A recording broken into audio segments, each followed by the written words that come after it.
Welcome to ABC campus. आज हम business law के सब्जेक्ट में आई कैप के स्प्रिंग 2024 के अटेम्प्ट से एक पास्ट एग्जाम का क्वेश्चन सॉल्व करेंगे। क्वेश्चन ये है कि Pentagon dealers is a partnership firm engaged in the purchase and sale of automobiles. Saad, Mona and Jain partners in PD share profit in equal proportion. तो एक पार्टनरशिप फर्म है और उसमें तीन पार्टनर्स हैं, साद, मोना एंड जैन।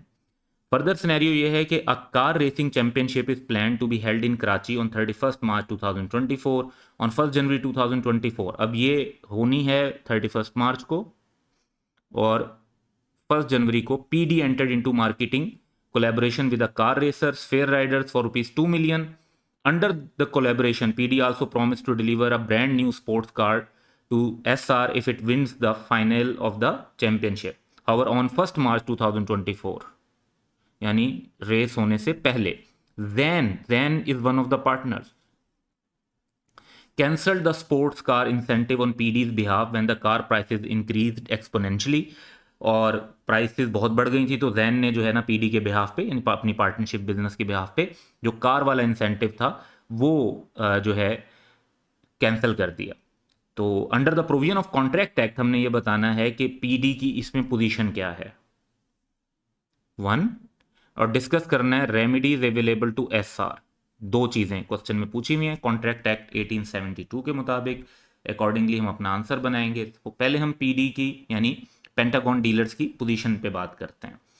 तो एक तो ये हमें अंडरस्टैंड करना है कि इन दो पार्टीज़ के दरमियान जो ये मार्केटिंग कोलैबोरेशन हुआ है, ये मार्केटिंग कोलैबोरेशन एक कॉन्ट्रैक्ट है। और ये क्योंकि कॉन्ट्रैक्ट में ये है कि इफ़ वाली बात हुई है कि इफ़ इट विंस, तो ये डिपेंडेंट है यानी कंटीजेंट है ऑन फ्यूचर अनसर्टन इवेंट के ऊपर कि एसआर अगर कार रेसिंग में चैंपियनशिप का फाइनल जो है वो विन करेगा तो फिर ये परफॉर्मेंस होगी। तो पहली बात तो हम ये डिस्कस करेंगे कि ये एक कॉन्ट्रैक्ट है और ये कंटीजेंट है ऑन फ्यूचर अनसर्टन इवेंट।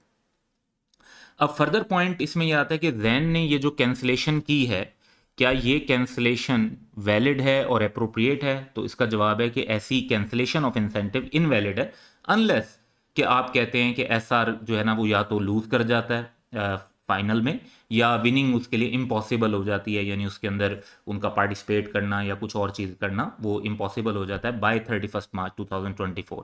और प्राइस का इंक्रीज हो जाने की वजह से किसी कॉन्ट्रैक्ट को परफॉर्म ना करना एक एक्सेप्टेबल एक्सक्यूज नहीं है, यानी सुपर विनिंग इम्पॉसिबिलिटी कंसीडर नहीं होगी। It is just difficulty in performing the contract, it is not super winning impossibility.